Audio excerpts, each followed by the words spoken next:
Om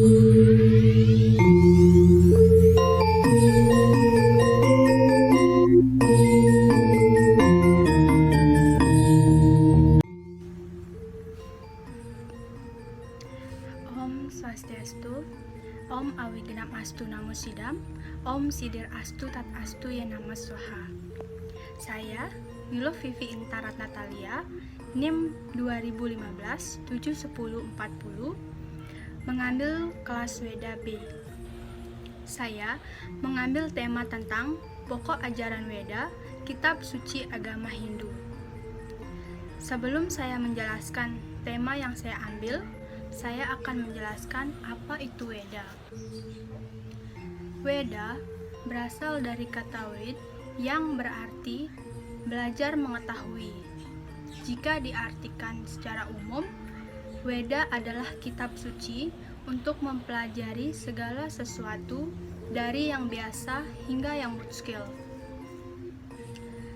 Kitab suci Weda dipercaya sebagai sumber kebenaran sehingga dijadikan sumber kepercayaan dan keyakinan bagi umat Hindu. Weda bersumber dari sabda suci Tuhan yang diwahyukan kepada resi. Weda sumber ajaran yang universal atau yang dipakai di mana-mana benar. Menurut Dr. Landes Iwayan Widastra dan kawan-kawan dalam buku Widya Dharma Agama Hindu, Weda disebut dengan Apaurusheyam, yang dimana kitab suci Weda tidak disusun manusia, namun diterima oleh orang-orang suci.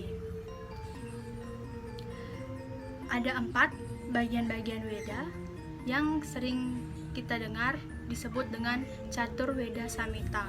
Yang pertama, Rigveda.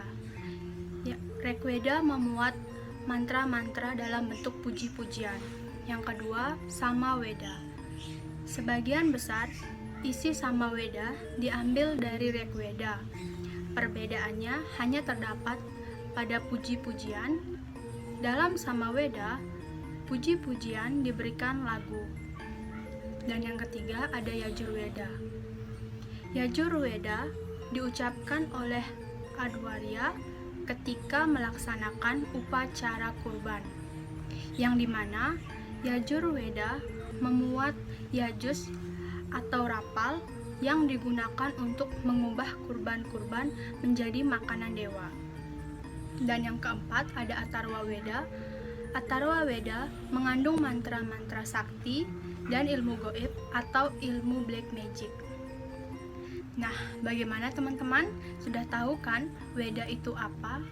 Selanjutnya, saya akan menjelaskan tentang tema yang saya ambil tadi, yaitu pokok ajaran Weda, kitab suci agama Hindu. Weda merupakan tuntunan bagi umat Hindu dalam menjalankan kehidupannya, baik dalam berkeluarga, bermasyarakat, dan bernegara.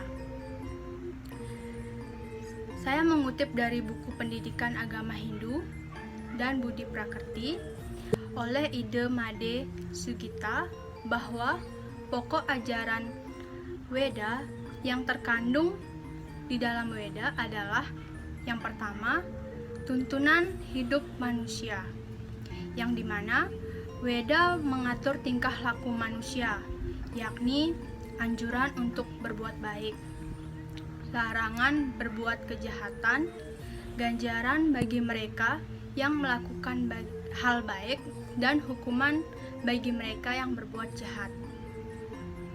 Tak hanya itu teman-teman, Weda juga mengajarkan tentang cara memuliakan Tuhan. Weda mengajarkan kepada manusia untuk senantiasa berbuat baik dan takwa kepada Tuhan. Nah, pokok ajaran Weda yang kedua yaitu ajaran yang relevan sepanjang zaman. Kenapa demikian? Seperti yang kita ketahui, Weda bersifat anadi dan ananta, yang artinya Weda tidak berawal. Sabdanya telah ada sebelum alam diciptakan olehnya. Dan Weda tidak berakhir, ajarannya berlaku sepanjang zaman. Dan Weda selalu menjadi solusi terhadap permasalahan yang dihadapi semua umat manusia sepanjang zaman. Nah, jadi teman-teman, yuk mari kita belajar Weda. Tetapi sebelum mempelajari Weda, kita sebaiknya memahami tentang kitab Itihasa dan Purana. Jika teman-teman bertanya kenapa sih sebelum belajar Weda kita harus memahami atau terlebih dahulu belajar kitab Itihasa dan Purana, jadi gini teman-teman, itu dikarenakan kitab Itihasa maupun Purana merupakan refleksi dari seluruh ajaran yang terkandung dalam Weda, yang diekspresikan melalui cerita-cerita sejarah kepahlawanan seperti yang kita ketahui cerita Mahabharata dan Ramayana. Jika kita mempelajari kitab Itihasa dan Purana terlebih dahulu, maka kita akan lebih mudah memahami ajaran Weda.